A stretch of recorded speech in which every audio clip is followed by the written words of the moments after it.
example, when you say a lot of upsets, name a lot of upsets. Teofimo Lopez and Kambosos was a big upset. Name some more.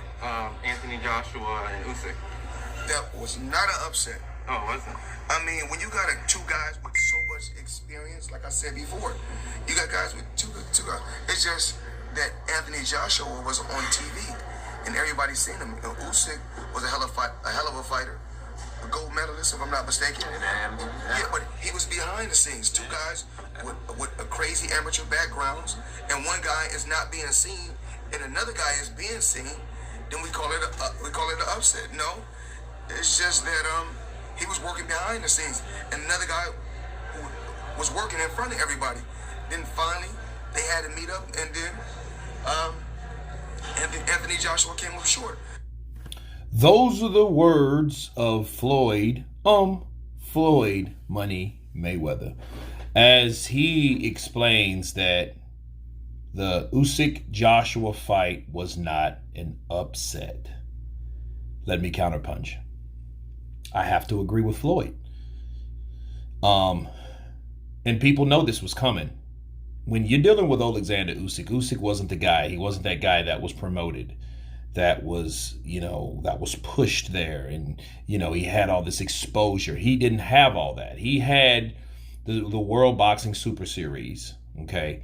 After that, he got through all of that, and that was kind of minimal as compared to Joshua Povetkin or Joshua Parker or Joshua Klitschko. See, all those overshadowed the things that Usyk did at cruiserweight, because it took him a while to do them in this series, right? Okay. Well, Usyk then went on to knock out Tony Bellew, which retired David Haye. Okay. So then people still was like, okay, he's still a cruiserweight though, because it wasn't a cruiserweight. Let's be real. Cruiserweight was not a weight class that was really all that. It wasn't the popular one, or it wasn't like the middleweight division or the heavyweight division or the welterweight division. It wasn't like that. It was kind of like a division that okay, so what? Right? Then he comes to heavyweight, and then people doubt him.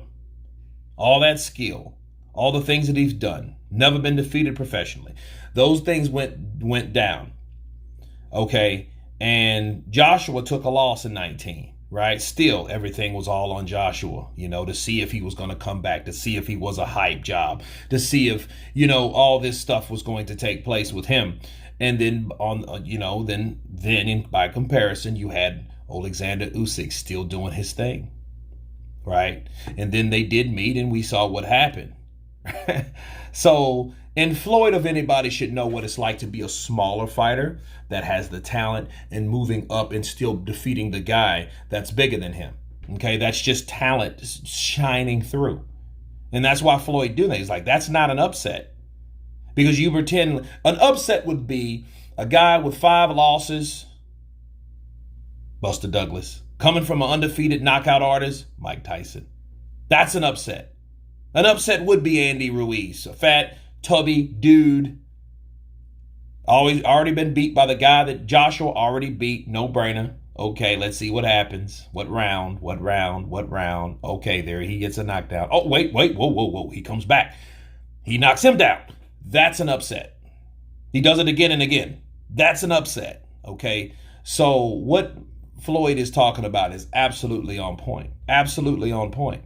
And I'm glad he was the one that brought that to the forefront, because he's acknowledging that, hey, there's other popular fighters, and he doesn't have to be that guy that's premier or exposed or this or that, right? To be the best.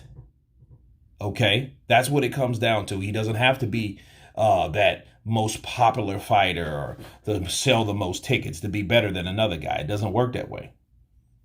Okay? Mike Tyson will always be more popular than Evander Holyfield. Okay.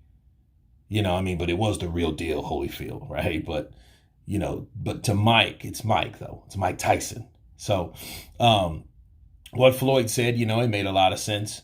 He spoke the truth about that. He mostly does. But anyway, you guys tell me what you think of him saying that Oleksandr Usyk defeating Anthony Joshua is not an upset to the sport of boxing. Please subscribe. And you guys been Counterpunch. Peace.